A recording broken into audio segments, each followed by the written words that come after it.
Howdy, it's Jim Morado, and this is early February 2025. We're at Kentucky Down Under Adventure Zoo in Horse Cave, Kentucky, one of my favorite spots on the planet. We were driving around in our little golf cart that you can rent, and one of the employees kind of yelled at us to come watch his adventure show or his animal show, and we did. I thought that was very sweet of him to encourage us to stop by and check out what was going on. And he did a really good show, and we all held a snake and had a good old time, as you always do here. Oh, yeah, sure. Thanks. Yeah, that was him yelling at us. Check it out. Let me know what you think. He does a great show, and he makes some really great points Yeah, let's do about it. pets and how you have to care for No. them. Okay, good to have you. Have you caught one of my animal shows before? Mm-mm.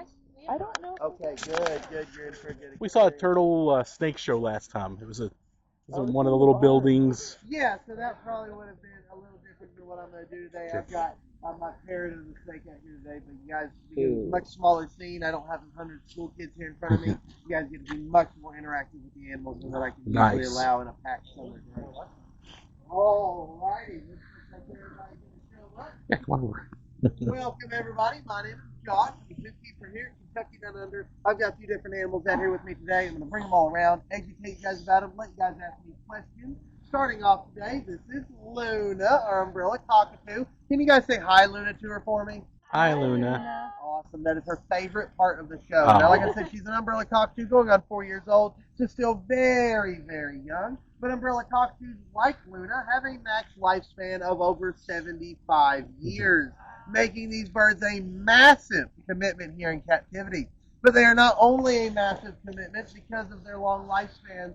What really makes them a massive commitment is the amount of time that they need. With the average umbrella cockatoo needing a bare minimum of around 8 hours a day of social interaction time to stay properly happy and healthy here in captivity.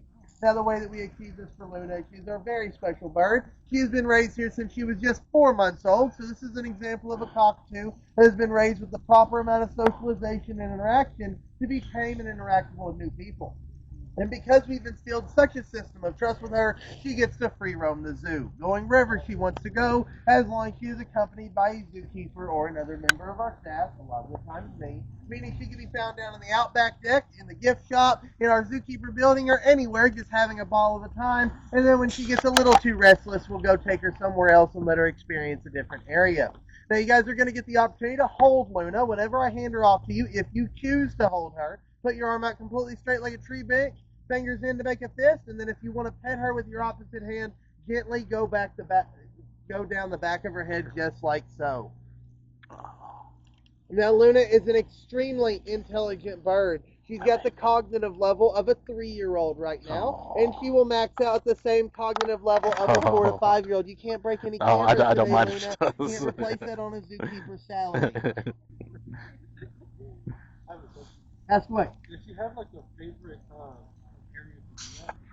Animals or? With me and in the gift shop whenever they have peanut butter pistachio fudge.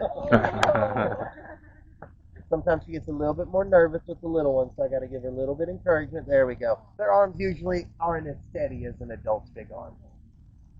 Now, with Luna's intelligence of being a 4 to 5-year-old, once she's fully cognitively developed in the next few years, she does have the ability to mimic human speech and talk.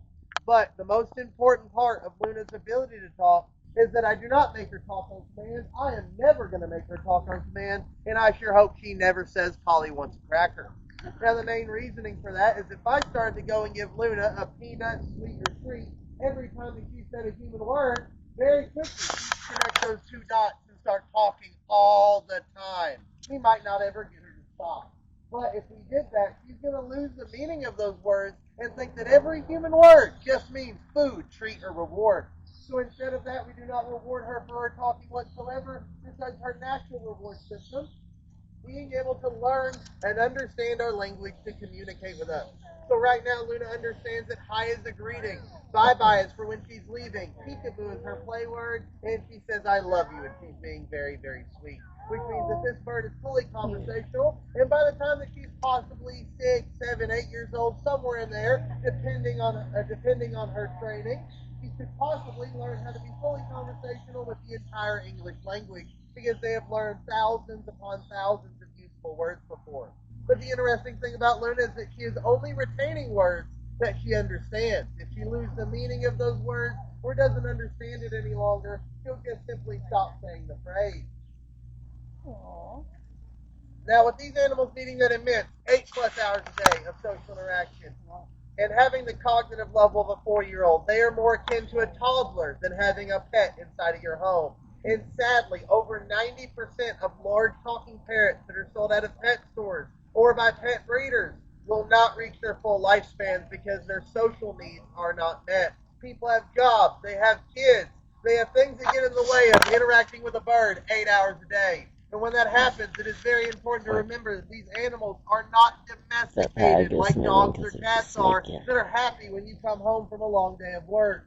Instead, these are wild animals that can be socialized to human beings if you are willing to fit into their social structure. And when you're not giving them that immense 8+ hours a day, you're no longer a part of their flock. And they will lash out at you with this cute little beak that can reach up to 2,000 pounds per square inches of bite force. For comparison, an African lion bites with around 1,000. So double the bite force of an African lion compacted under the tip of that beak to crack open any sort of nut, fruit, or seed that they could possibly find anywhere in the wild, but does a really good job of taking fingers off here in captivity. Exactly why we have all the signs that say, please do not feed your fingers to the birds, because every other parrot here in Kentucky Down Under is not tamed like Luna, because they are all rescue and donation animals that people have brought to us because they buy these animals in captivity, expect them to behave like a dog or a cat, and then a few months down the road, they take a digit off of somebody. So I highly, highly advise against ever owning any type of large talking parrot species as a pet. If you want a pet bird, there are cockatiels, parakeets, even lorikeets. Smaller birds with smaller brains, you give them a little bit of food and 10 minutes of attention a day, and they're going to be your best friend for the rest of their life. Versus a big bird like this that needs constant mental stimulation and is like the equivalent of owning 10 very high maintenance dogs, but at the exact same time. So maybe an animal that might fit certain people's lives, but not everybody's pet inside their living room. And the only role I would ever advise umbrella cockatoos in are as emotional support animals. Because in the same way that a human being might need an emotional support animal, these animals basically need an emotional support human being, and that's what I am for Luna. It took over 6 months for me to establish the bond with her that I have here today, where she can come out here to an animal show, no harness, no leash, completely unclipped wings, and we trust each other. And that means that I could just hold her and cuddle her like a little bitty baby if I want to, and she's not going to freak out or start taking any fingers off of me like every one of the rest of our velociraptors here at the zoo would want to do to me. Because that's what they act like. Whenever they're already in their 10s, 20s, or 30s, no matter how much socialization we give them, they're not going to welcome us into their flock, and they're going to act much more like a wild animal than the sweet little baby that Luna is here today. Now, do you guys have any questions about umbrella cockatoos or large talking parrots before I move on from her today? In the wild, would they just socialize with their kind? Yes, flocks of up to 40 different individuals in their family groups. So they know which bird is their mom and dad, grandpa, grandma, grandpa, or even cousins or other distant relatives. And there will be members of their flock that they don't really like that much, that they fight with sometimes, just like a human family. So they have the ones that they want to stay more towards, and then there's smaller social groups that'll form within those larger social flocks. Any other questions about her? No? All right, I'll go ahead and put her right over here, let her do her own thing for the rest of the show. Fair warning, this is where she gets jealous of any other animal that I bring out. So if she talks or interacts with the show, it's usually at this point, whenever I'm talking and if everybody's giving too much attention to another animal, she'll start saying peekaboo or hello, trying to get all the eyes back on her because she truly is the star. But very well behaved. As long as nothing happens, she'll sit up there on that podium for the rest of the show and just hang out with us. What do you think? Last Like up, this but one. certainly not Oh, least, you don't want to this have is anything to do Clyde. with that. He is our Australian Woma Python. Now, he is our most famous animal ambassador. He has been here for over 10 years.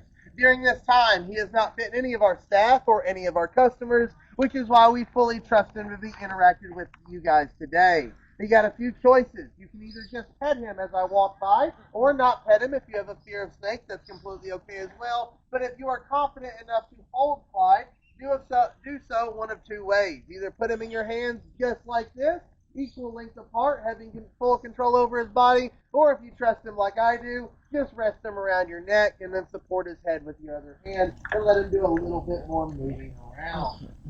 Now, Woma pythons are going to be unique for one main reason. These guys possess an immunity to the venom of venomous snakes native to Australia. And with Australia having the top 11 most venomous snakes on the planet, that gives these guys a very important job of being the population controllers of those dangerous venomous snakes.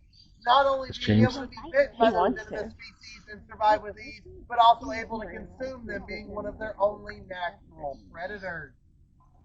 Now, sadly, of course, human beings have gotten in the way of interacting with these animals properly in their ecosystem, and that's because in the early 1900s they were heavily overhunted, and that's due to their beautiful skin pattern, amply named sand python pattern, that was shipped out of Australia for a number of years to turn into boots, purses, belts, and other sorts of accessories to decorate people over in Europe and other countries. Now, luckily, small populations of Woma pythons protected by Aboriginal communities were able to survive into the modern day of Australia. But in the later 1900s, there was a large agricultural boom,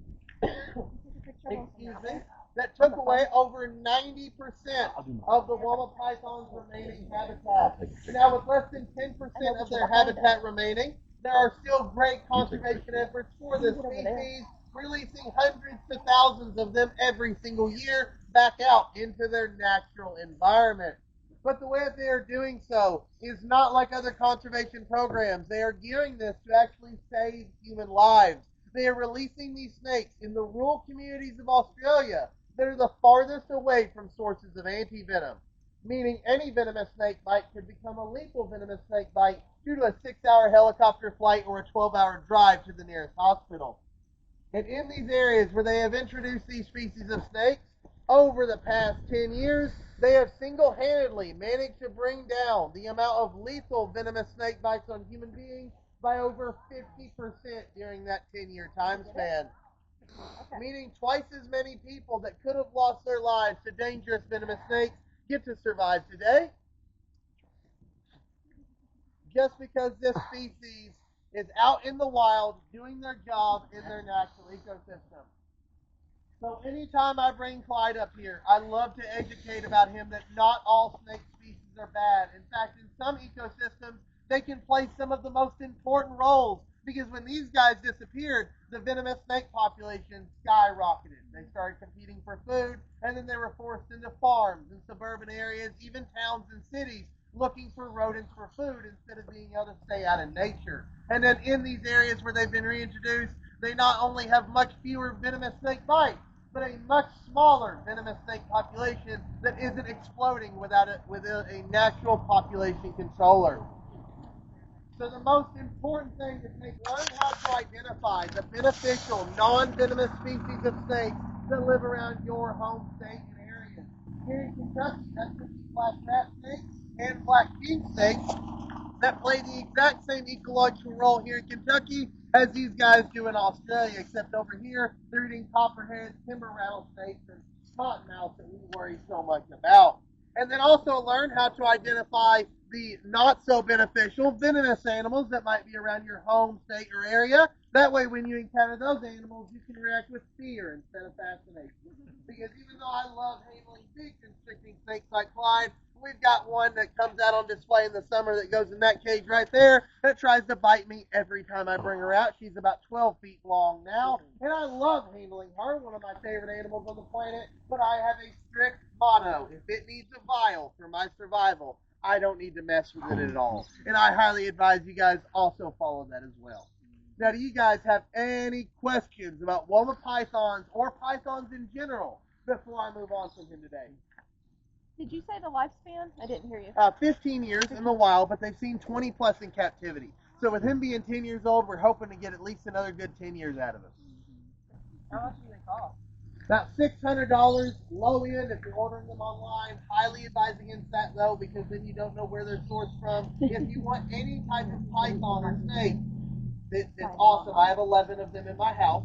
But go to a reptile expo or find a reptile breeder. That way you can go and see the condition of their animals before you ever order anything in the mail, because they can have mites, they can have parasites, especially if they're wild caught from their home country. You don't want an animal with Australian parasites in North America, because that's going to cause all sorts of issues. So as long as you source them ethically, they're probably going to be more towards the $1,000 a piece range. But if there's any Australian snakes to own, it's these guys and spotted pythons, because they have the most similar demeanor to ball pythons and other popular pet snakes. Any other final questions for me today, guys? Not just about any of these animals, but any of the animals here in the zoo. I have a question. You said you have 11 of them? Yes. Any other animals as well? I've got boas, I've got pythons, I've got almost got the largest lizard named every continent. I'm missing Australia and Asia. I have South America and Africa so far. I have a tegu and a Nile monitor. I need an Asian water monitor and a lace monitor, and they won't let me have a Komodo for whatever reason. And then I have emus, peacocks, turkeys, rabbits. Wow. Yeah, Wow. it's a lot. Now, 2 big dogs, dopey dogs. are your snakes, do you have favorites or like find snakes? Rose and thorn are my big boa constrictors. They're like this big around, and when I bring them out here in the summer, they get really heated up in the sun, and I just let them crawl all over me. Yeah. And they stay on me during the show, and it's fantastic until we start cutting off my hair a little bit. And then one of my favorites is also my least favorite. Her name is She Devil, and she is a blood python that weighs 30 pounds and wants to kill me. I have to move my furniture out of the way in my living room to handle her, and it usually takes 2 steel rods and 45 minutes for me to put her back up in the enclosure, and about half a second for her to come out of it. Yeah, she's got a head on her about that big, Oh, wow. so she's definitely impressive. But I got her specifically because I wanted a snake that wanted to kill me.